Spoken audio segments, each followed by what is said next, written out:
نحن نقص عليك أحسن القصص بما أوحينا إليك هذا القرآن وإن كنت يضل به كثيرا ويهدي به كثيرا أنزلنا هذا القرآن على جبل لرأيته خاشعا متصدعا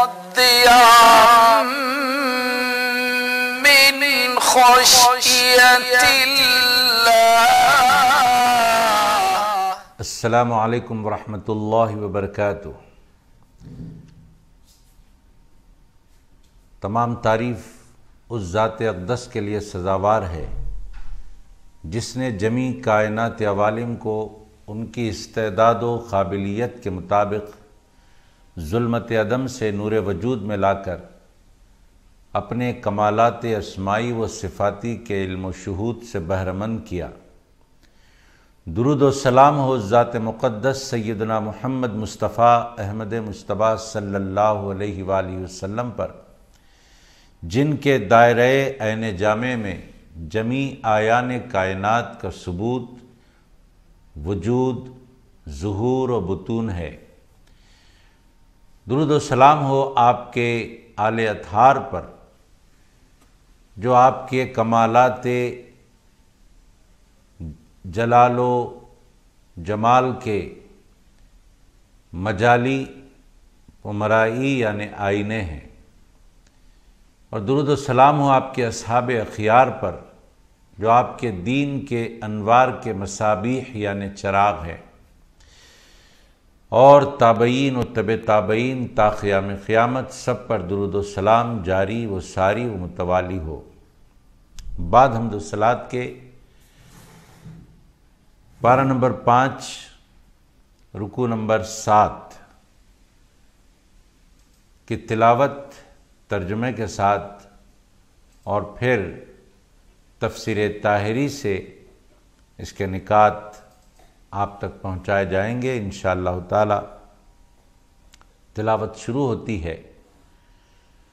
اعوذ باللہ من الشیطان الرجیم، بسم اللہ الرحمن الرحیم، یا ایہا الذین آمنوا خذوا حذرکم فانفروا ثبات او انفروا جمیعا۔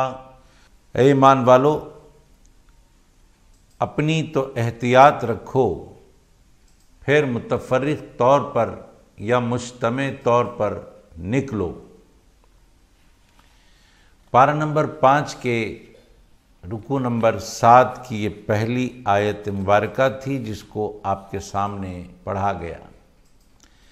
اس آیت شریفہ میں جہاد فی سبیل اللہ کے لیے نکلنے کی 2 مختلف جمعیتوں کا ذکر ہے، یعنی اللہ کی راہ میں جہاد کے لیے نکلنے کے 2 جمعیت ہوتی ہیں، اس کا ذکر ہے، جن میں سے ایک وہ ہے جس کو سریہ کہتے ہیں، یعنی اللہ کے لیے، اللہ کی رضا کے لیے، اس کی خوشنودی کے لیے جہاد کرنے کے لیے جب نکلتے ہیں تو اس کی 2 صورتیں، 2 نوعیتیں ہیں جہاد فی سبیل اللہ کی۔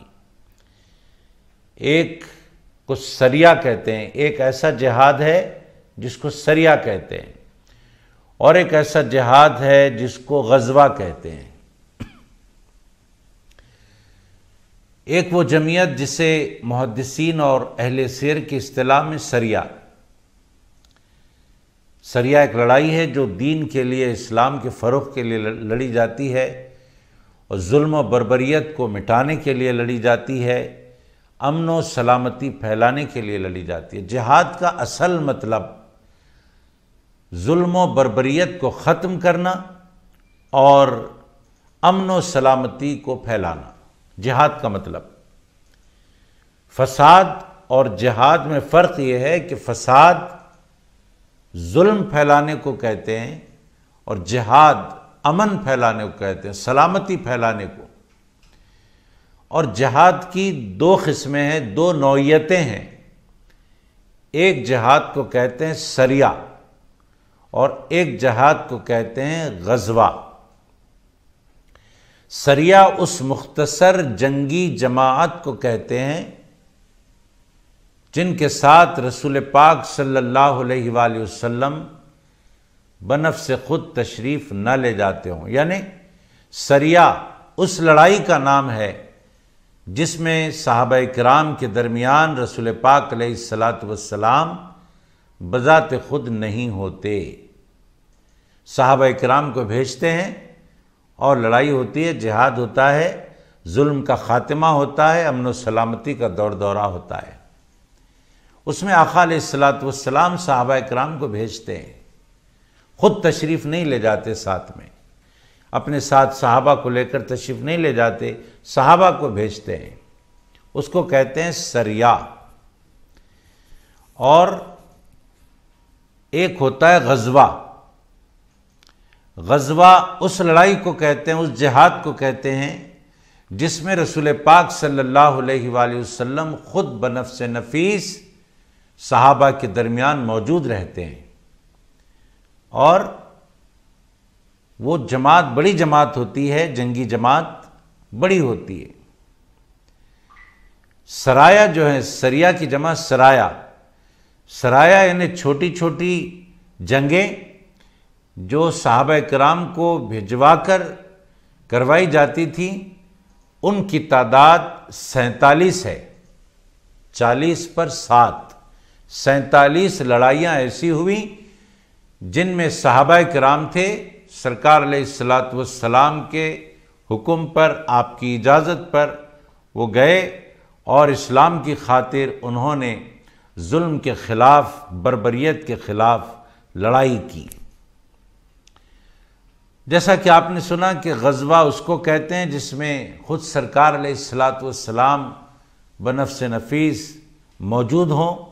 ایسے غزوات کی تعداد 27 ہے، 20 پر 7، تو 47 سرایا ہوئے اور 27 غزوات ہوئے، یعنی 27 ایسی لڑائیاں ہوئیں جن میں سرکار دو عالم صلی اللہ علیہ وآلہ وسلم بنفس نفیس موجود تھے، اور 9 ایسی لڑائیاں ہوئی۔ غزوات جو 27 ہیں، 27 میں 9 لڑائیاں ایسی ہیں جن میں قتال واقع ہوا، یعنی قتل ہوا۔ اس میں 9 لڑائیاں ایسی ہوئیں جن میں قتال وقوع میں آیا، یعنی لوگوں کا قتل ہوا، خون بہا۔ کون سے لڑائیاں ہیں وہ ہے غزوہ بدر، غزوہ احد، غزوہ مریسیہ، غزوہ خندق، غزوہ قریظہ، غزوہ خیبر، غزوہ فتح مکہ، غزوہ حنین، غزوہ طائف۔ یہ 9 ایسی جنگیں ہیں جن میں قتال بھی وقوع میں آیا، 27 میں سے 9 ایسے ہیں۔ تو بہرحال 47 سرایا ہوئے، یعنی چھوٹی چھوٹی جنگیں ہوئی، اور 27 بڑی بڑی جنگیں ہوئیں، اور ان 27 میں 9 جنگوں میں قتال ہوا، یعنی قتل ہوا، خون بہا، لوگ مارے گئے۔ اس آیت مبارکہ میں اللہ رب العزت نے ارشاد فرمایا کہ اے ایمان والو، ہوشیاری سے کام لو، احتیاط سے کام لو، یعنی میدان جنگ میں باخبر رہنے کے بارے میں اللہ نے ارشاد فرمایا، میدان جنگ میں احتیاط سے کام لینے کے بارے میں اللہ نے ارشاد فرمایا۔ جنگ کے موقع پر اہل ایمان کو ہوشیاری سے کام لیتے ہوئے دشمن پر فتح و نصرت پانے کی ترغیب دی۔ ایسا نہیں ہونا چاہیے کہ میدان جنگ میں ہیں اور غفلت میں ہیں۔ میدان جنگ میں اگر مسلمان غفلت میں رہے گا تو ضرور مار کھائے گا۔ اللہ رب العزت نے ارشاد فرمایا، یا ایھا الذین آمنوا خذوا حذرکم، ہوشیاری سے کام لو، خبردار رہو، غافل ہرگز مت رہنا، اگر غافل رہو گے تو مارے جاؤ گے۔ ہوشیاری سے مراد دشمن کو اپنے اوپر موقع نہ دینا، دشمن کو اپنے اوپر موقع نہ دینا، اور ایک قول کے مطابق اپنے آپ کو ہتھیار سے لیس رکھنا بھی ہوشیاری سے کام لینا ہے۔ جنگ کے میدان میں گئے ہیں اور ہاتھ میں ہتھیار نہیں ہے تو یہ ہوشیاری کا تقاضا نہیں ہوتا، یہ تو غفلت ہے، یہ تو نادانی ہے۔ بغیر ہتھیار کے میدان جنگ میں اتر جانا یہ تو نادانی ہوئی۔ میدان جنگ میں تو ہتھیار کے ساتھ اترنا چاہیے، ہتھیار سے لیس رہنا چاہیے، یہی ہوشیاری کا کام ہے، کیونکہ دشمن کے مقابلے میں اپنی حفاظت کی تدبیر جائز ہے۔ جب ہمارے پاس ہتھیار ہوگا تو ہم اپنا تحفظ بھی کر سکیں گے اور دشمن کے وار کو روک بھی سکیں گے اور دشمن کو تہ تیغ بھی کر سکیں گے۔ بہرحال اللہ رب العزت کا فرمان ہے کہ اے ایمان والو، جب دشمن سے مقابلہ ہو تو ہوشیاری سے کام لو۔ آیت مذکورہ اگرچہ کہ جہاد سے متعلق ہے، اس میں جہاد کی طرف توجہ دلائی گئی ہے، یہ بات یقیناً مانی جانے والی ہے اور یہ حق ہے، لیکن حکم کے لحاظ سے عام ہے۔ یعنی ایسا نہیں کہ مسلمان میدان جنگ میں ہی احتیاط کرے، میدان جنگ میں ہی ہوشیاری سے کام لے، ایسا نہیں ہے۔ میدان جنگ کے علاوہ جو زندگی ہے وہ زندگی کے ہر شعبے میں احتیاط سے کام لینا ہے، زندگی کے ہر شعبے میں ہوشیاری سے کام لینا ہے، چاہے وہ جنگ کا میدان ہو، چاہے وہ امن و سلامتی کا ماحول ہو۔ ہر موقع پر، ہر مرحلے میں مسلمان کو احتیاط اور ہوشیاری سے کام لینا ہے۔ ہر طرح کی نیکی میں مومن کو سبقت کرنی چاہیے۔ ہوشیاری کا مطلب یہ ہے کہ اچھے اور نیک کاموں میں سبقت کرنا، جس طرح میدان جنگ میں دشمن سے ہتھیار کے ذریعے مقابلہ کیا جاتا ہے، دشمن سے ہوشیار رہنا چاہیے اور ہتھیار کے ذریعے اپنا بچاؤ بھی کرنا ہے، دشمن پر وار بھی کرنا ہے، دشمن کے وار سے خود کو بچانا بھی ہے۔ اسی طرح توجہ سے سننے کی بات ہے، اسی طرح خود اپنے نفس سے جہاد بھی کرنا ہے۔ جب اپنے نفس سے جہاد کریں گے تو وہاں ہتھیار کیا ہوگا؟ وہاں کون سا ذریعہ ہے جو اپنے آپ کو نفس کی شرارتوں سے بچانا ہے؟ تو فرمایا جا رہا ہے تفسیر میں کہ جس طرح میدان جنگ میں دشمن کے وار سے اپنے آپ کو بچانے کے لیے ہتھیار کی ضرورت ہوتی ہے، ہتھیار کے ذریعے اپنے آپ کو بچایا جاتا ہے اور دشمن کے منصوبے کو ناکام بنایا جاتا ہے، ایسے ہی جب نفس سے مقابلہ ہو، نفس سے جہاد ہونے لگے تو یہاں ذکر الہی کو ہتھیار بنایا جائے، یہاں اللہ کے ذکر کو ہتھیار بنایا جائے اور ذکر اللہ کے ذریعے نفس کی شرارتوں سے خود کو بچایا جائے اور خواہشات نفسانی پر قابو پایا جائے۔ یہ نفسانی خواہشات سے جب لڑائی ہوتی ہے تو اس وقت یہ ہتھیار استعمال ہوتے ہیں، اور نفسانی خواہشات سے محفوظ رہنے کے لیے ذکر الہی بہت بڑا ہتھیار ہے، بہت بڑی ڈھال ہے۔ جو بندہ ذکر الہی میں مشغول رہتا ہے وہ نفس کی شرارتوں سے محفوظ رہتا ہے۔ حدیث پاک میں آیا، حضور اکرم صلی اللہ علیہ وآلہ وسلم نے ارشاد فرمایا، وہ قوم جو ذکر الہی میں بیٹھے، جو قوم ذکر الہی میں بیٹھتی ہے تو ان کے ارد گرد فرشتے جمع ہو جاتے ہیں، ملائکہ اکرام جمع ہو جاتے ہیں اور انہیں رحمت الہی میں ڈھانپ لیتے ہیں اور ان پر سکینہ نازل ہوتا ہے، یعنی ان پر ایک سکون کی کیفیت نازل ہوتی ہے، اور اللہ تبارک و تعالی ذکر کرنے والے بندوں کو یاد فرماتا ہے۔ اندازہ کریں، جس طرح میدان جنگ میں اپنا تحفظ ہم کرتے ہیں ہتھیار کے ذریعے، ایسے ہی نفس سے جہاد کے وقت میں اپنا تحفظ، نفس کی شرارتوں سے اپنا تحفظ ذکر الہی کے ذریعے کرنا ہوگا، اور ذکر الہی ایک ایسا ہتھیار ہے جس سے ہم اپنے نفس کی شرارتوں سے محفوظ رہ سکتے ہیں۔ ذکر الہی کی برکتوں کا یہاں تذکرہ آیا ہے حدیث پاک کی روشنی میں کہ سرور کائنات علیہ السلام کا فرمان عالی شان ہے کہ جو ذکر الہی میں مشغول رہتے ہیں فرشتے ان کے ارد گرد آ کر جمع ہو جاتے ہیں، ان کو اللہ کی رحمت میں ڈھانپ لیتے ہیں، ان پر سکون کی کیفیت نازل ہوتی ہے، اور اللہ رب العزت اپنے ذاکرین بندوں کو یاد فرماتا ہے۔ اللہ کے یاد کرنے کا عالم کیا ہے؟ بندہ جب یاد کرتا ہے تو اللہ کے اسماء مبارکہ کو لے کر یاد کرتا ہے، اس کو رزاق کہتا ہے، اس کو رحمان کہہ کر یاد کرتا ہے، اس کو منان کہہ کر یاد کرتا ہے، اس کے اسم ذات کو لے کر یاد کرتا ہے، اس کے اسماء صفات کو لے کر یاد کرتا ہے۔ تو بندہ تو اس کے ناموں کو پکارتا ہے، اس کے ناموں کو لے کر یاد کرتا ہے، تو پھر اللہ اپنے بندے کو کیسے یاد کرتا ہے؟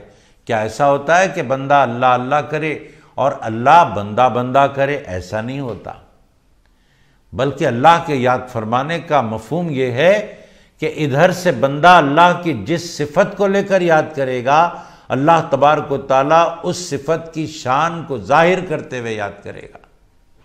یعنی بندہ اگر رزاق رزاق کہہ کر اللہ کو یاد کرے تو اللہ رب العزت اس بندے پر رزق کے دروازے کھول کھول کر یاد کرے گا، اس بندے کو رزق عطا فرما کر یاد کرے گا۔ بندہ ادھر سے رحمان رحمان پکارے اسے تو پروردگار عالم اپنی رحمت کے دروازے اس کے لیے کھول کر یاد فرمائے گا۔ ادھر سے بندہ منان منان کہہ کر پکارے، اللہ تبارک و تعالیٰ اس پر احسان کرتے ہوئے اس کو یاد کرے گا۔ یہ ذکر الہی کی برکتیں ہیں، یہ ذکر الہی کے فوائد ہیں۔ اللہ تبارک و تعالیٰ ہم سب کو اپنے ذکر میں مشغول رہنے کی توفیق عطا فرمائے۔ بسم اللہ الرحمن الرحیم وَإِنَّ مِنْكُمْ لَمَن لَيُبَطِّئَنَّ فَإِنْ أَصَابَتْكُمْ مُصِيبَةٌ قَالَ قَدْ أَنْعَمَ اللَّهُ عَلَيَّ إِذْ لَمْ أَكُنْ مَعَهُمْ شَهِيدًا وَلَئِنْ أَصَابَكُمْ فَضْلٌ مِّنَ اللَّهِ لَيَقُولَنَّ كَأَن لَّمْ تَكُن بَيْنَكُمْ وَبَيْنَهُ مَوَدَّةٌ يَا لَيْتَنِي كُنتُ مَعَهُمْ فَأَفُوزَ فَوْزًا عَظِيمًا۔ اور تمہارے مجمع میں بعض شخص ایسے ہیں جو ہٹتے ہیں، اور تمہارے مجمع میں بعض شخص ایسا ہے جو ہٹتا ہے، پھر اگر تم کو کوئی حادثہ پہنچ گیا تو کہتا ہے بے شک اللہ نے مجھ پر بڑا فضل کیا کہ میں ان لوگوں کے ساتھ حاضر نہیں ہوا۔ اور اگر تم پر اللہ تعالیٰ کا فضل ہو جاتا ہے تو ایسے طور پر کہ وہ گویا تم میں اور اس میں تعلق ہی نہیں، کہتا ہے ہائے کیا خوب ہوتا کہ میں بھی ان لوگوں کا شریک حال ہوتا تو مجھ کو بھی بڑی کامیابی ہوتی۔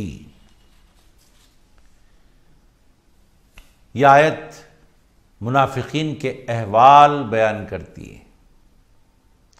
منافقین کے اندر جو کیفیت ہے، اس کیفیت کو اس آیت مبارکہ کے ذریعے ظاہر و باہر کیا گیا۔ منافق اندر کیا سوچتا ہے؟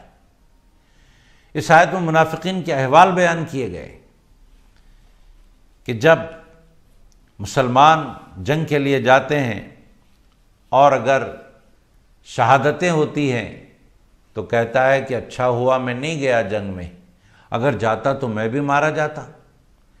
اور اگر مسلمان مال غنیمت لے کر لوٹتے ہیں اور مسلمان غازی کی حیثیت سے لوٹتے ہیں تو تب منافق بولتا ہے کہ ہائے افسوس کہ میں بھی جاتا تو میرا بھی فائدہ ہوتا۔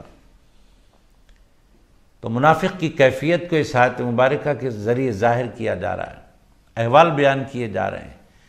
وہ جنگ سے گریز کرتے وقت پیچھے رہ جاتے ہیں، اس کے علاوہ دوسروں کو بھی جہاد سے رکے رہنے کی تلقین کرتے ہیں، خود بھی جہاد میں جانے سے رکتے ہیں منافقین، اور دوسروں کو بھی روکتے ہیں کہ نہ جاؤ مارے جاؤ گے، نقصان اٹھاؤ گے، مشقت میں پڑ جاؤ گے۔ جیسا کہ منافقوں کا سردار عبداللہ بن ابی تھا جس نے غزوہ احد میں لوگوں کو جانے سے روکا تھا۔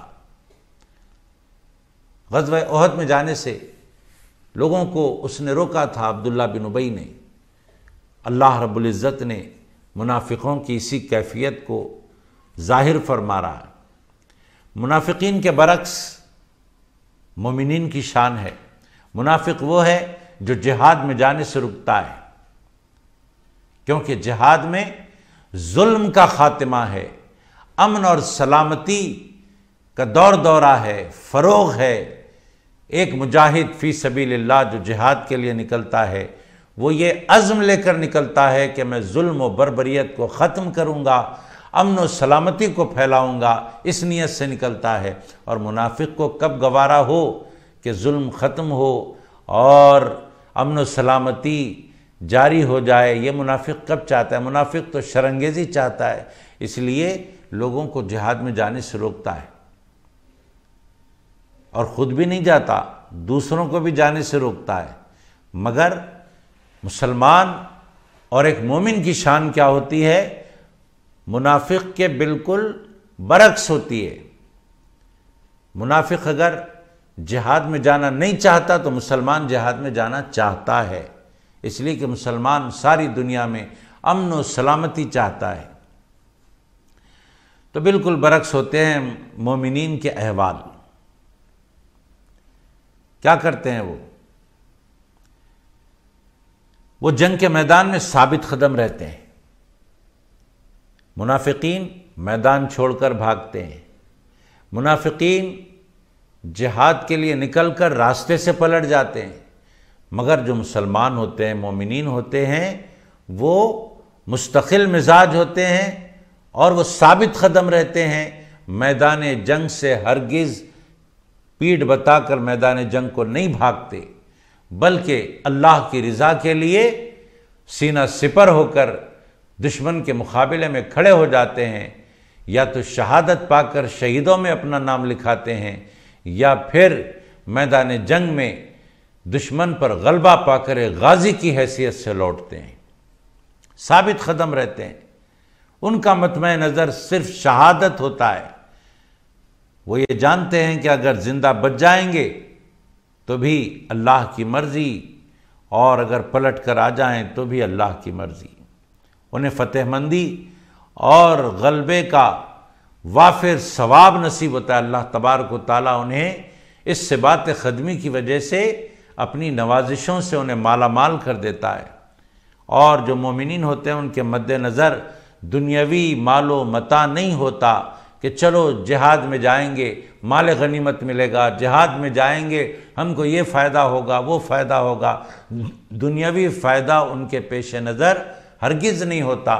وہ تو میدان جہاد میں اس لیے جاتے ہیں کہ جا کر اپنی جان دے دیں راہ خدا میں، اور آخرت کی نعمتیں، آخرت کے مراتب کو پالیں، اور اس دنیا میں کلمہ حق عام ہو جائے، اعلائے کلمۃ الحق کے لیے ان کا جانا ہوتا ہے۔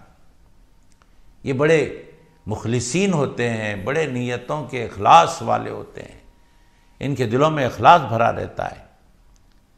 آقا دو جہاں صلی اللہ علیہ وآلہ وسلم نے ارشاد فرمایا، جو شخص جہاد کے لیے نکلتا ہے اور صرف اس کی نیت یہ ہوتی ہے کہ اللہ تعالیٰ کا کلمہ بلند ہو، اللہ تعالیٰ کا دین پھیلے، اللہ کے احکام کی عمل آوری ہو، اور ساری دنیا میں اسلام پھیل جائے، سلامتی پھیل جائے، امن پھیل جائے، کلمہ حق بلند ہو جائے، اگر یہ نیت مجاہد فی سبیل اللہ کی ہے تو اس کے دین کا اعزاز ہو، اس کی اگر نیت ہے دین اسلام اس دنیا میں پھیل جائے، اس نیت کو لے کر نکلتا ہے، تو اللہ تبارک و تعالیٰ اس مجاہد کے لیے جنت کو لازمی کر دیتا ہے۔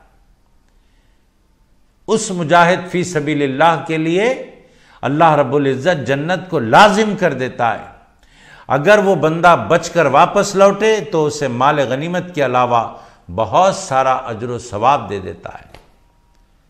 بھئی بندہ تو نکلا تھا اپنی جان اللہ کے لیے دے کر آخرت کی نعمتیں پاؤں، لیکن اللہ نے چاہا کہ اس بندے کو جنگ کے میدان سے غازی کی حیثیت سے گھر کو لوٹائے، تو پروردگار عالم اس کی نیت کے مطابق اس کو بہت سارا ثواب بھی دیتا ہے اور مال غنیمت سے بھی مالا مال کر دیتا ہے۔ یہ اللہ تبارک و تعالیٰ کی اس پر عنایتیں ہوتی ہیں۔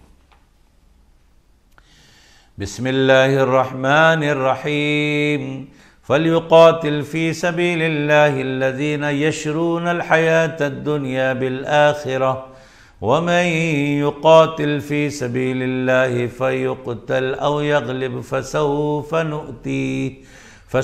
نُؤْتِيهِ أَجْرًا عَظِيمًا۔ تو ہاں اس شخص کو چاہیے کہ اللہ کی راہ میں ان لوگوں سے لڑے جو آخرت کی زندگی کے بدلے دنیاوی زندگی اختیار کیے ہوئے ہیں، اور جو شخص اللہ کی راہ میں لڑے گا پھر خواہ جان سے مارا جائے یا غالب آ جائے تو ہم اس کو اجر عظیم دیں گے۔ ابھی جیسے کہ آپ نے سنا کہ اگر شہید ہوتا ہے تو بھی نعمتوں سے مالا مال ہے بندہ، اور اگر مومن غازی کی حیثیت سے لوٹتا ہے تو بھی اللہ کی نعمتوں سے مالا مال ہے۔ اس آیت مبارکہ میں اسی اجر عظیم کا ذکر کیا گیا ہے۔ اس آیت میں جملہ اہل ایمان کو جہاد کی ترغیب دی گئی ہے۔ لفظ جہاد کو غلط پیرائے سے نہ دیکھیں، پہلے لفظ جہاد کو سمجھیں کہ جہاد کے معنی کیا ہیں۔ جہاد کے معنی ظلم کو ختم کرنا، امن و سلامتی کو پھیلانا۔ رسول پاک صلی اللہ علیہ وآلہ وسلم نے ارشاد فرمایا کہ مشرکین سے اموال و نفوس اور زبانوں سے لڑو، اپنے مال کے ذریعے ان سے لڑو، اپنی جانوں کے ذریعے ان سے لڑو، اپنی زبانوں کے ذریعے ان سے لڑو۔ کس سے؟ مشرکین سے۔ مشرکین کون ہیں؟ مشرکین کے معنی خود ہیں کہ اللہ کے ذات و صفات میں اللہ کے سوا دوسرے کو شریک کرنے والا۔ جیسے کہ ہم نے ابھی عرض کیا کہ جہاد ظلم کے خلاف ہوتا ہے، جہاد ناانصافی کے خلاف ہوتا ہے، اور اس سے بڑی ناانصافی کیا ہو، اس سے بڑا ظلم کیا ہو کہ بندہ اللہ کے سوا کسی اور کو اللہ بولے، ایک اللہ کو چھوڑ کر دوسرے کی عبادت کرے۔ جس نے پیدا کیا ہے اسے چھوڑ دے، جس نے رزق دیا ہے اسے چھوڑ دے، جس نے حیات دی ہے، علم دیا ہے، ارادہ دیا ہے، سمع دیا ہے، بصر دیا ہے، قدرت دیا ہے، کلام دیا ہے، رزق دیا ہے، کیا کیا نعمتیں دیا، اتنی نعمتیں دیا ہے کہ اس کو اگر گننا چاہیں نعمتوں کو تو گن نہیں پاؤ گے۔ ایسے پروردگار کو چھوڑ کر، ایسے ایک اللہ کو چھوڑ کر کسی دوسرے کو اپنا معبود بنا لینا، کسی دوسرے کو اپنا خدا بنا لینا، اس سے بھی بڑا کوئی ظلم ہوتا ہے؟ ہرگز نہیں ہوتا۔ بھئی ہم اگر کسی کے بیٹے ہیں اور کوئی ہمارا باپ ہے تو باپ تو وہ ہوتا ہے جس نے پیدا کیا، اللہ نے پیدائش کا ذریعہ بنایا اس کو۔ باپ وہ ہے جو ہماری پرورش کرتا ہے، باپ وہ ہے جو ہمیں پڑھاتا لکھاتا ہے، باپ وہ ہے جو ہماری ساری ذمہ داریاں اپنے ذمے لیتا ہے۔ تو ہم باپ کو چھوڑ کر کسی اور کو اپنا باپ بولیں تو کیا یہ ظلم کی بات نہیں ہوگی؟ کیا یہ ناانصافی نہیں ہوگی؟ یقیناً ناانصافی ہوگی، یقیناً ظلم ہوگا، بہت بڑا ظلم ہوگا۔ یہی وجہ ہے کہ ساری نعمتیں دینے والا ایک اللہ ہے ہم کو، اور ہم اس نعمتوں سے نوازنے والے کو چھوڑ کر کسی اور کو اپنا معبود بنا لیتے ہیں، کسی اور کو اپنا خدا سمجھتے ہیں، کسی اور کو اللہ کے ذات و صفات میں شریک کرتے ہیں، تو اس سے بڑا کوئی ظلم نہیں ہو سکتا۔ یہی وجہ ہے کہ قرآن پاک میں ارشاد فرمایا گیا ان الشرک لظلم عظیم، کہ شرک سے بڑا اور کوئی ظلم نہیں ہو سکتا۔ شرک بہت بڑے ظلم کا نام ہے، اور ایسا ظلم کرنے والوں سے مقابلہ کرنا ہے، اپنی زبانوں کے ذریعے مقابلہ کرنا، اپنے جانوں کے ذریعے مقابلہ کرنا، اور اپنے مالوں کے ذریعے مقابلہ کرنا۔ شرک بہت بڑا ظلم ہے۔ شرک اتنا بڑا ظلم ہے کہ اللہ رب العزت بڑے سے بڑے گناہ کو معاف کر دیتا ہے، شرک کو معاف نہیں کرتا۔ رسول پاک صلی اللہ علیہ وآلہ وسلم نے ارشاد فرمایا، جس سے یہ پتہ چلتا ہے کہ اللہ کی راہ میں جہاد کا کیا مرتبہ ہے، راہ خدا میں جہاد کرنا کتنا بڑا کام ہے، اس حدیث پاک سے ہمیں پتہ چلتا ہے۔ آقا دو جہاں صلی اللہ علیہ وآلہ وسلم نے ارشاد فرمایا، جو غازی جنگی سامان کی مدد کرتا ہے، یعنی جہاد فی سبیل اللہ میں اگر کوئی جنگی سامان دے اپنی طرف سے، سمجھو کہ اس نے بھی جہاد میں حصہ لیا، یعنی میدان جنگ میں گیا نہیں، دشمن سے مقابلہ کیا نہیں، مگر جانے والوں کی مدد کیا ہتھیار کے ذریعے، تو پھر وہ ایسا ہے جیسے اس نے جہاد میں شرکت کی۔ اور جو غازی کے گھر کی نگرانی کرتا ہے، جو جہاد میں گیا ہوا بندہ ہے، اس کے گھر کی دیکھ بھال کرتا ہے، تو یہ دیکھ بھال کرنے والے کو بھی جہاد میں شرکت کا ثواب ملتا ہے۔ گھر کی نگرانی کا مطلب گھریلو جو ضروریات ہوتے ہیں وہ پوری کرنا۔ ایک بندہ جہاد میں گیا ہوا ہے، اس کے گھر کی جو ضروریات ہے وہ پوری ایک دوسرا بندہ کر رہا ہے، تو جو ضروریات پوری کرتا ہے اس کو بھی جہاد میں شریک ہونے کا ثواب ملتا ہے۔ مومن کو چاہیے کہ اللہ اور اس کے رسول کی فرما برداری کو اپنے اوپر لازم کر لے اور نیک اعمال میں جلدی کرے، اور اپنے عقیدہ اور عمل صالح کو فتنوں سے بچائے رکھے۔ میدان جنگ میں جس طرح ہم اپنی جان کی حفاظت کے لیے ہتھیار کا استعمال کرتے ہیں، اپنے نفس کی شرارتوں سے اپنے عقیدے اور اپنے عمل کو بچانے کے لیے، اپنے ایمان کو بچانے کے لیے اللہ کے ذکر سے مدد لیں۔ جو ذاکرین بندے ہوتے ہیں ان کا عقیدہ بھی محفوظ رہتا ہے، ان کا عمل بھی محفوظ رہتا ہے۔ حضور اکرم صلی اللہ علیہ وآلہ وسلم نے نیک کاموں میں جلدی کرنے کے لیے ترغیب دی۔ نیک کاموں میں جلدی کرو، ٹال مٹول نہ کرو، جو بھی نیک کام ہے فوراً کرنے کی کوشش کرو۔ آقا علیہ السلام نے فرمایا اعمال میں جلدی کرو،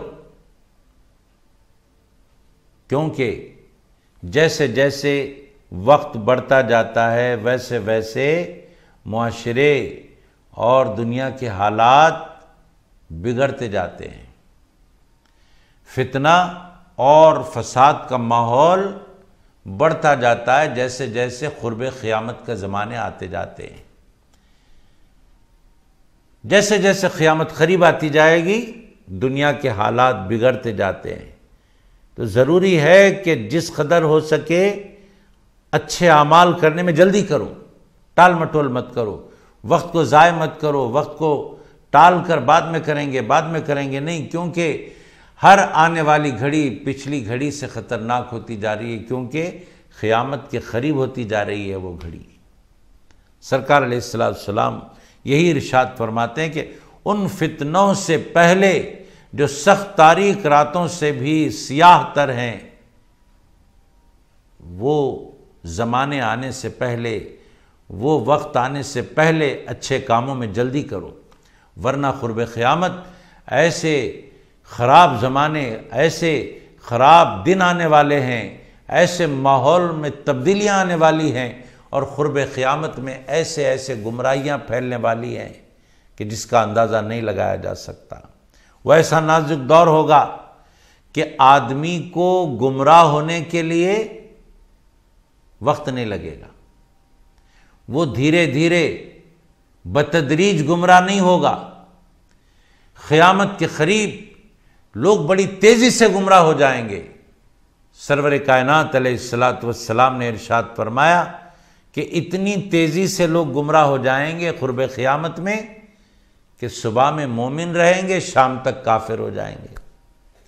ایک مومن کو کافر بننے کے لیے زیادہ وقت نہیں لگے گا، قیامت کے قریب، بلکہ صبح مومن رہے گا وہ شام تک کافر ہو جائے گا، اتنی تیزی سے گمراہ ہو جائے گا، اتنے کم وقت میں گمراہ ہو جائے گا، اس کا عقیدہ بدل جائے گا۔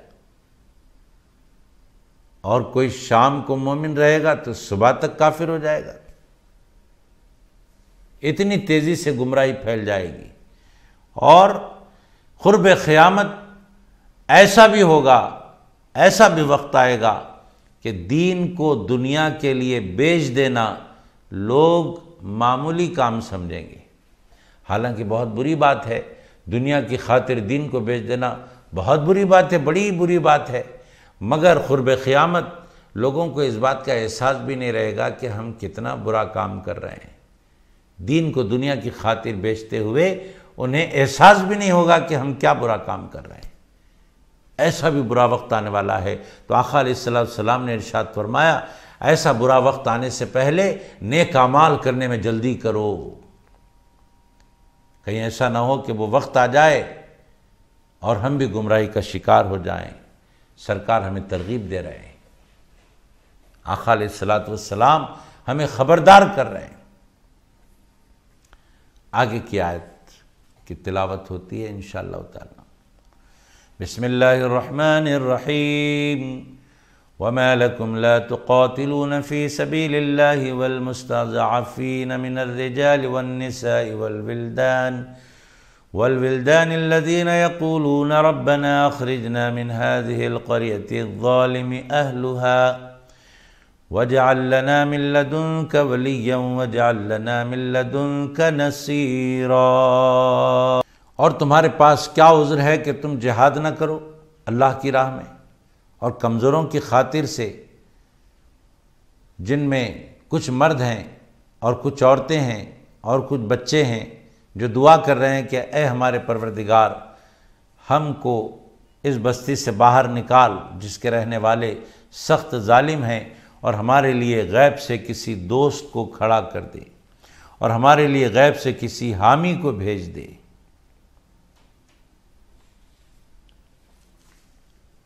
اس آیت میں اللہ رب العزت نے اہل اسلام کو حکم دیا کہ ان لوگوں کو چھڑانے کے لیے جہاد کرو جنہیں کافروں نے مدینہ طیبہ کی طرف ہجرت کرنے سے روک رکھا ہے۔ مکہ معظمہ سے مدینہ طیبہ مسلمان ہجرت کر رہے تھے۔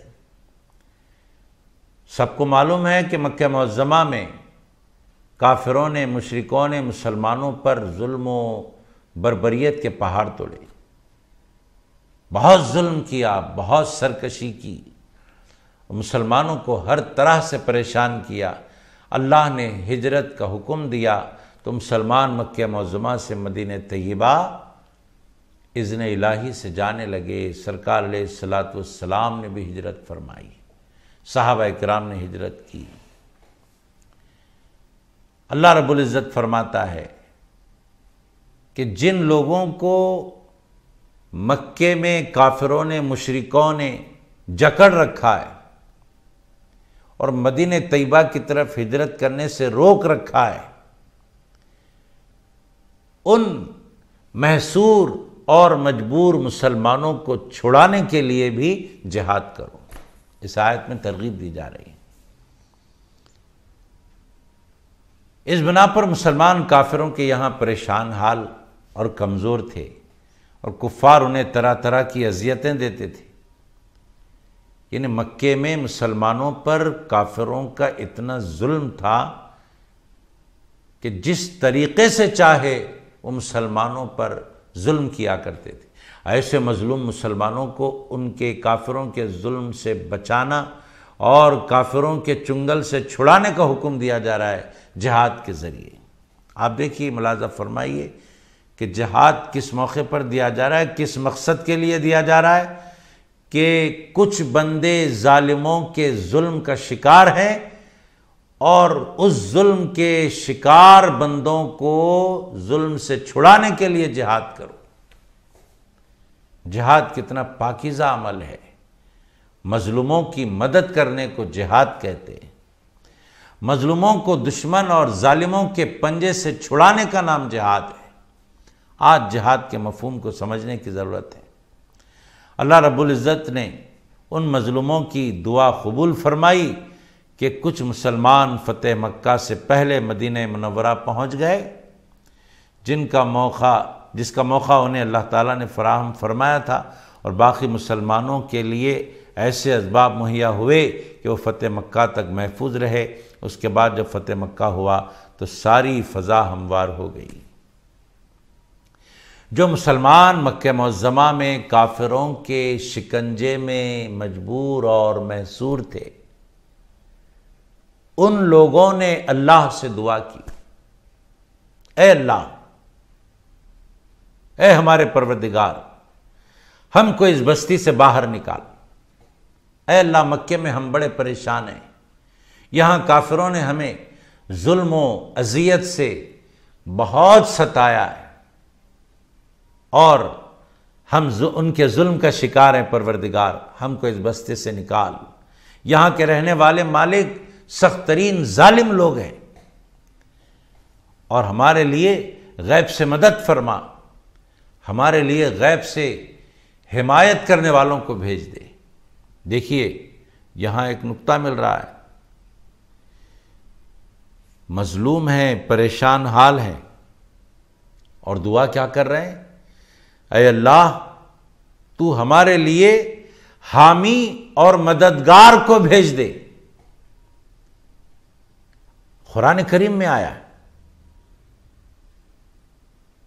ان مظلوموں کی دعا کو قیامت تک کے لیے قرآن پاک میں محفوظ کر دیا گیا ہے۔ وَاجْعَلْ لَنَا مِن لَّدُنْكَ وَلِيًّا وَاجْعَلْ لَنَا مِن لَّدُنْكَ نَصِيرًا۔ یہاں تھوڑی دیر رک کر آپ توجہ فرمائیں، آپ غور فرمائیں، یہاں پر ہمیں عقیدہ مل رہا ہے، اہل سنت والجماعت کا عقیدہ قرآن کریم کی اس آیت سے ہمیں مل رہا ہے۔ کیا دعا ہو رہی ہے؟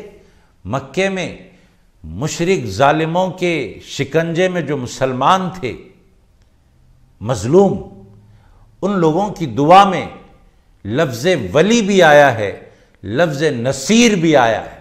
اے اللہ، ہمارے لیے غیب سے کسی ولی کو یہاں پر بھیج دے۔ اے اللہ، غیب سے ہمارے لیے کسی حامی و مددگار کو ہمارے پاس یہاں بھیج دے۔ اللہ سے حامی اور مددگار کو بھیجنے کی دعا ہو رہی ہے۔ اے اللہ، حامی اور مددگار کو بھیج۔ اے اللہ، اپنے ولی یعنی مدد کرنے والے کو بھیج ہمارے درمیان۔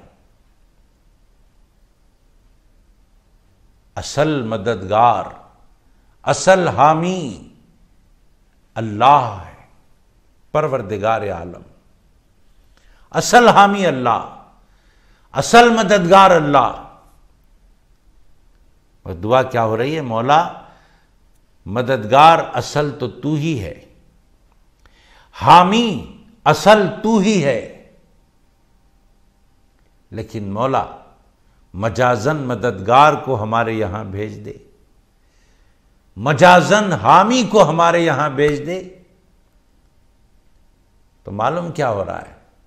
معلوم یہ ہو رہا ہے کہ اصل مدد کرنے والا تو اللہ ہی ہے، لیکن اللہ رب العزت جب مدد کرتا ہے مظلوموں کی تو اپنے ولیوں کے ذریعے مدد کرتا ہے۔ وَاجْعَلْ لَنَا مِن لَّدُنْكَ وَلِيًّا وَاجْعَلْ لَنَا مِن لَّدُنْكَ نَصِيرًا۔ جب ان لوگوں نے دعا کی کہ مولا مجازن مددگاروں کو ہمارے پاس بھیج دے، تو اللہ تبارک و تعالیٰ نے بھیجا، مدد کرنے والوں کو بھیجا۔ جی، مدد کرنے والوں کو اللہ نے بھیجا، حامی و مددگار آئے۔ کچھ مسلمان فتح مکہ سے پہلے ہی آزاد کر دیے گئے، مطلب فتح مکہ سے پہلے ہی مدینہ منورہ پہنچ گئے، کافروں کی قید سے، چنگل سے نکل گئے۔ اللہ نے مددگاروں کو بھیجا، تو اللہ اصل مددگار ہوا۔ جن مددگاروں کو اللہ نے مقرر فرمایا وہ مجازن مددگار ہوئے، اللہ کی مدد سے مدد کرنے والے، اور کچھ ایسے مسلمان تھے جو فتح مکہ تک بھی مدینہ منورہ نہیں گئے تھے، مگر مدینہ طیبہ سے مسلمانوں کا 10,000 کا لشکر سرور کائنات علیہ الصلاۃ والتسلیم کی نگرانی میں مکہ معظمہ پہنچا، تو اس وقت تک مسلمان مکہ معظمہ میں محفوظ رہے، مامون رہے، یہ اللہ کی مہربانی ہو گئی۔ جب مکہ فتح ہوا تب سارے مسلمانوں کے لیے ایک خوشگوار فضا ہموار ہو گئی، الحمدللہ۔ تو اصل حامی و مددگار اللہ ہے، اور جن کے ذریعے مدد فرماتا ہے وہ اس کے اولیاء ہوتے ہیں، وہ اس کے محبوب بندے ہوتے ہیں۔ اس آیت میں اہل ایمان کی تعریف ہے جو دین حق کو عام کرنے کے لیے لڑتے ہیں۔ ان آیات میں خالق کائنات نے جہاد فی سبیل اللہ کرنے والوں کی بڑی تعریفیں فرمائی۔ بسم اللہ الرحمن الرحیم، الذین آمنوا یقاتلون فی سبیل اللہ والذین کفروا یقاتلون فی سبیل الطاغوت فقاتلوا اولیاء الشیطان ان کید الشیطان کان ضعیفا۔ جو لوگ پکے ایماندار ہیں وہ تو اللہ کی راہ میں جہاد کرتے ہیں، اور جو لوگ کافر ہیں وہ شیطان کی راہ میں لڑتے ہیں، تو تم شیطان کے ساتھیوں سے جہاد کرو۔ واقع میں شیطانی تدبیر لچر ہوتی ہے۔ اس آیت مبارکہ میں اللہ رب العزت نے اہل ایمان کی تعریف فرمائی، اور جو دین حق کو عام کرنے کے لیے لڑتے ہیں، جن کی پشت پناہی قدرت الہی کرتی ہے، جو حق کو مٹانے کی غرض سے میدان میں آتے ہیں وہ شیطان کے دوست ہیں، اور جو حق کو سربلند کرنے کے لیے آتے ہیں وہ اللہ کے دوست ہیں۔ الحمدللہ ازل سے آج تک شیطان کے دوستوں پر اللہ کے دوست غالب رہے۔ اللہ کے دوستوں کو ہر وقت غلبہ نصیب ہوا۔ دراصل ازل سے یہ سلسلہ جاری ہے کہ شیطان کے یاروں پر اللہ کے دوستوں کا غلبہ رہا، اور انشاءاللہ تعالی قیامت تک اللہ کے دوستوں کا ہی غلبہ رہے گا۔ شیطان کے دوستوں کی ہرگز نہیں چلے گی، وہ ہمیشہ مغلوب رہیں گے، کیونکہ شیطان کے دوستوں کی شیطان مدد کرتا ہے، اللہ کے دوستوں کی اللہ مدد کرتا ہے۔ چونکہ کافروں کی شیطان مدد کرتا ہے اور اللہ تعالیٰ اہل اللہ کی مدد فرماتا ہے، ہمیشہ خاصان خدا کی جیت ہوئی ہے۔ حدیث پاک میں آتا ہے اللہ کے نیک بندوں کے بارے میں، بہت ساری احادیث ہیں کہ اللہ کے محبوب بندوں کی ان احادیث کے ذریعے شان و عظمت کا پتہ چلتا ہے، اور صحابہ کرام ان اولیاء کی جماعت میں سب سے ممتاز ہے۔ اولیاء اللہ میں صحابہ کرام کی شخصیات امتیازی شان رکھتی ہے، جن میں حضرت عمر فاروق رضی اللہ تعالیٰ عنہ کا تذکرہ آتا ہے۔ سرور کائنات علیہ الصلاۃ والسلام حضرت عمر رضی اللہ تعالیٰ عنہ سے ایک مرتبہ آپ نے ارشاد فرمایا، اے ابن خطاب، اے عمر ابن خطاب رضی اللہ تعالیٰ عنہ، مجھے قسم ہے اس ذات کی جس کے قبضہ قدرت میں میری جان ہے، جس کوچے سے تمہارا گزر ہوتا ہے شیطان ادھر سے نہیں گزرتا، وہ اپنا راستہ بدل دیتا ہے۔ اے عمر، جس راستے سے تم جاتے ہو شیطان اس راستے پر نہیں آتا، وہ اپنا راستہ بدل لیتا ہے۔ وہ راستہ چھوڑ کر دوسری راہ کو اختیار کر لیتا ہے۔ اللہ کے دوستوں کی یہ شان ہے، اہل اللہ کی یہ شان ہے، اور صحابہ کرام کا رتبہ تمام ولیوں میں عرفہ و اعلیٰ۔ صحابہ کرام کی جماعت ایک امتیازی شان رکھتی ہے، ایک ممتاز مقام رکھتی ہے اہل اللہ میں، جن میں سرور کائنات علیہ السلام نے فاروق اعظم رضی اللہ تعالیٰ عنہ کی جو شان بیان فرمائی ہے اس کو ابھی پیش کیا گیا کہ شیطان پر کتنا غلبہ اللہ نے دیا ہے کہ جس راستے سے حضرت عمر بن خطاب رضی اللہ تعالیٰ عنہ گزرتے ہیں اس راستے پر شیطان نہیں آ سکتا۔ اندازہ کریے، بندے کو چاہیے کہ شیطان کے مکر و فریب سے بچے۔ اگر وہ شیطان کے مکر و فریب سے بچتا ہے اور اپنے عقیدے کو درست کرتا ہے، اپنے عمل کو نیک بناتا ہے، تو قرب خداوندی اسے نصیب ہوتا ہے۔ اور یہ بات طے شدہ ہے کہ قرب خداوندی اللہ کی عبادت اور رسول پاک علیہ السلام کی معرفت کے ذریعے ہوتا ہے۔ یہ بڑی اہم بات ہم آپ کو بتا رہے ہیں۔ اللہ کا قرب پانے کے لیے اللہ کی عبادت چاہیے، اور ساتھ میں اللہ کے رسول کی معرفت چاہیے۔ اللہ کے رسول کی معرفت کیوں ہونا؟ اس لیے ہونا کہ رسول پاک کی معرفت اگر حاصل ہوگی تبھی تو اللہ کی معرفت حاصل ہوگی، اور اللہ کی عبادت بغیر اللہ کی معرفت کے بندے کو ہرگز لذت نہیں دے سکتی، ہرگز اس عبادت میں مزہ آ نہیں سکتا، ہرگز وہ عبادت اللہ کے یہاں درجہ کمال کو ہرگز نہیں پہنچ سکتی۔ اللہ کی عبادت ہو اور درجہ کمال کو پہنچے تو اس کے لیے شرط ہے کہ اللہ کی معرفت کے ساتھ عبادت ہو، اور اللہ کی معرفت بغیر رسول پاک علیہ السلام کی معرفت کے ہرگز حاصل نہیں ہو سکتی۔ اللہ رب العزت نے اپنے محبوب علیہ السلام کو اس دنیا میں بھیجا ہی اس لیے کہ ان کی معرفت نصیب ہو، لوگ آقائے دو جہاں صلی اللہ علیہ وآلہ وسلم کی مرتبت سے واقف ہو جائے۔ حدیث شریف میں آتا ہے، حدیث قدسی ہے کہ ساری کائنات کو میں نے اس لیے پیدا کیا۔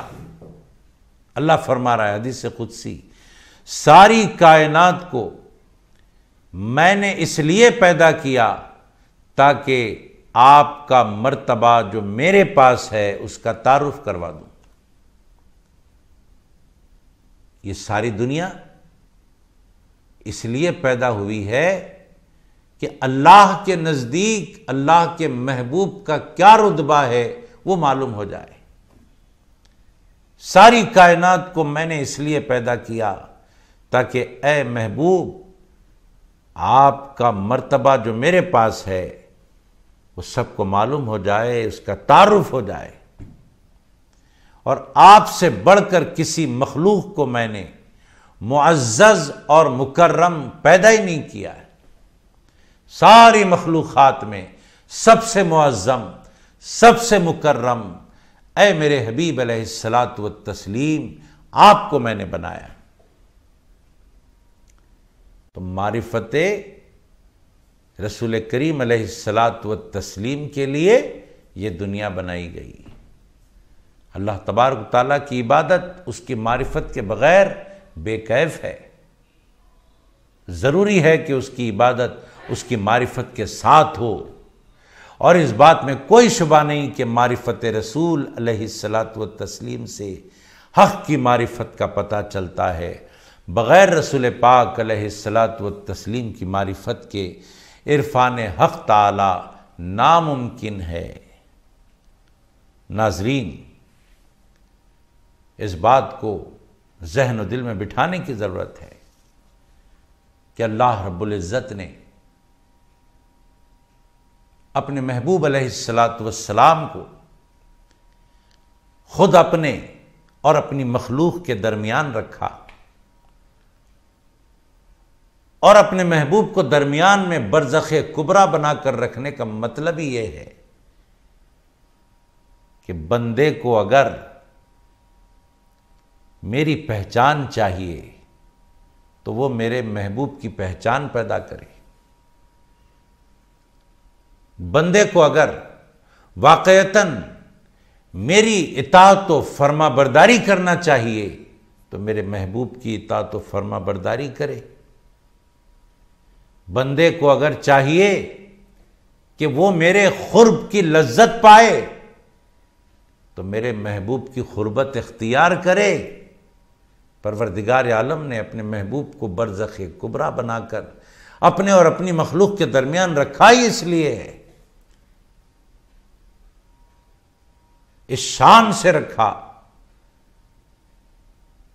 ایسی عظمتوں کے ساتھ رکھا کہ جو محبوب پاک کی اطاعت کر لیتا ہے وہ اصل میں اللہ کی اطاعت ہو جاتی ہے، جو حبیب پاک کا دیدار کر لیتا ہے وہ اصل میں حق کا دیدار ہو جاتا ہے، جو رسول پاک علیہ الصلاۃ والتسلیم کی سنگت اختیار کر لیتا ہے اسے قرب خداوندی کی لذتیں ملنے شروع ہو جاتی ہیں۔ یہ ہے محبوب پاک علیہ الصلاۃ والسلام کا مقام و مرتبہ۔ سرور کائنات علیہ الصلاۃ والتسلیم کی ایسی عظمت و محبت دل میں بسا کر بندہ اللہ کے آگے سربسجود ہوتا ہے تو پھر خالق کائنات کی رحمت کو جوش آتا ہے، ایسے ساجدین کے سجدوں کو اللہ قبول فرماتا ہے۔ دل میں نبی کی محبت نہ ہو، دل میں نبی کا احترام نہ ہو اور سر اللہ کے آگے سجدے میں گر جائے تو ایسے سجدوں کی اللہ کو کوئی پرواہ نہیں۔ اللہ کے نزدیک وہ سجدے قابل قبول ہیں جو سجدے دل میں حب مصطفیٰ علیہ الصلاۃ والسلام لیے ہوئے سجدہ ریز ہوتے ہیں۔ اللہ رب العزت سے دعا ہے کہ ہم کو ایسے ہی سجدہ کرنے والوں میں شامل و شریک فرما۔ اے اللہ ہم کو ایسی عبادت کی توفیق دے جو سر تیرے آگے جھکے تو ایسا دل لے کر جھکے جو دل سرکار مدینہ علیہ الصلاۃ والسلام کی محبت سے بھرا ہو، ان کی عظمت سے بھرا ہو، ان کے احترام و ان کے اکرام سے بھرا ہو۔ وصلی اللہ تعالی علی خیر خلقہ ونور عرشہ سیدنا محمد وعلی آلہ واصحابہ اجمعین والحمد للہ رب العالمین۔ بسم اللہ الرحمن الرحیم إنا أنزلناه قرآنا عربيا لعلكم تعقلون نحن نقص عليك أحسن القصص بما أوحينا إليك هذا